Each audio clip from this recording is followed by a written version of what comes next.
তো বাড়িতে ছিল কার্তিক পুজো, আর তার জন্য প্রসাদ হিসাবে খিচুড়ির আয়োজন করা হয়েছিল। তো কাকু আর পেশা দুজন মিলে খিচুড়ি বানাচ্ছে। এই যে প্রথমে এই যে শুকনো মশলাটা দেওয়া হবে সেটা ভেজে নিচ্ছে, ভাজার পরে তারপরে আলাদা সব কিছু প্রসেস শুরু করবে। আর এই যে পেশার হাতে কি এগুলো সয়াবিন না আদা, আচ্ছা আদা পিসা। তো এই যে খিচুড়ি বানানো স্টার্ট।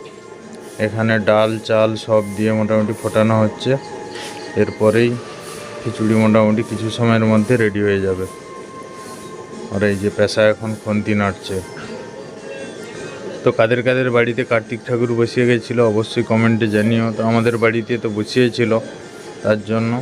আর এই যে ফাইনাল একদম খিচুড়ি হওয়ার পথে, আর উপর থেকে ঘিটা মেরে দিলেই মোটামুটি খিচুড়ি। আর সবজি অনেক রকম দেওয়া আছে, যেমন বিনস দেওয়া আছে, ফুলকপি, সয়াবিন, গ্রিন পিস, আরও কাজু কিশমিশ, এগুলো বাদাম, এগুলো তো সব দেওয়া আছে। আর এই যে ফাইনাল টাচ লাস্টে চলে যাচ্ছে ঘি দিয়েই মোটামুটি খিচুড়ি কমপ্লিট।